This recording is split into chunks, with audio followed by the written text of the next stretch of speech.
अभी आप लोगों के सामने अभी कुछ ही समय में विधानसभा के आम चुनाव होने वाले हैं और कांग्रेस के साथ साथ यहां भाजपा भी पिछले 10 सालों से राज कर चुकी है। भाजपा से पहले कांग्रेस ने 10 साल आप पे राज किया, अब पिछले 10 साल से भाजपा राज कर रही है और अब जब विधानसभा हमारे सर पर है तो ये लोग फिर से आप लोगों के बीच में आकर झूठे झूठे वादे करेंगी। परंतु साथियों, इस बार इनको वोट डालने से पहले हमें इनसे कुछ मुद्दों पे सवाल करने होंगे। मैं आप लोगों से जाति और धर्म के आधार पे कभी नहीं कहूंगा आप सवाल करें। मैं आपसे कहूंगा आप इनसे शिक्षा, रोजगार और चढ़ती हुई महंगाई के बारे में सवाल करें। साथियों, अगर हम शिक्षा की बात करें तो यहां पिछले 10 सालों से सरकार ने 5000 से ज्यादा प्राइमरी स्कूल्स को बंद करने का काम किया है। एक तरफ हमारे पढ़ने लिखने के बच्चे की संख्या बढ़ रही है, दूसरी तरफ ये सरकार हमारे बच्चों के प्राइमरी स्कूल बंद करने का काम कर रही है।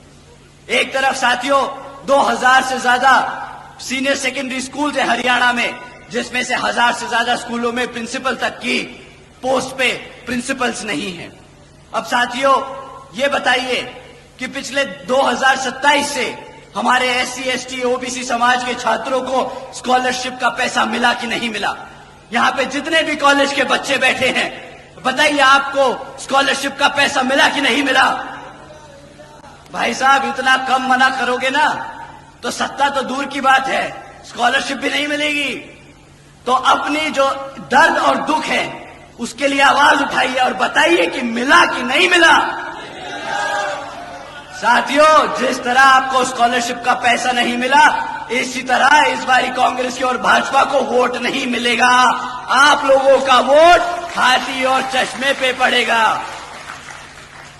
साथियों, एक तरफ हमारे बच्चे दिन रात मेहनत कर कर कॉलेज में दाखिला ले रहे हैं, दूसरी तरफ ये सरकार झूठा वादा कर कर कि स्कॉलरशिप का पैसा देगी, वो पैसा नहीं देती।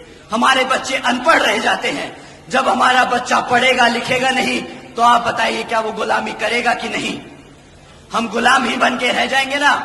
अब आप ही बताइए, बाबा साहब ने इतनी मेहनत कर कर हमें गुलाम बनाने के लिए खड़ा किया है। बताइए मेरे किसान भाइयों, आप लोग अपने पैरों पर खड़ा होना चाहते हैं कि नहीं? साथियों, अगर आप अपने पैरों पर खड़ा होना चाहते हैं तो मैं आप लोगों से दरखास्त करूंगा कि आने वाले विधानसभा आम चुनाव में यहां बसपा और NLA के प्रत्याशियों को भारी बहुमत मतों से जिताकर श्री आदरणीय अभय सिंह चौटाला जी को मुख्यमंत्री बनाकर अपने यहां पर अपने लिए, अपने हितों के लिए काम कराने का काम करें आप सब।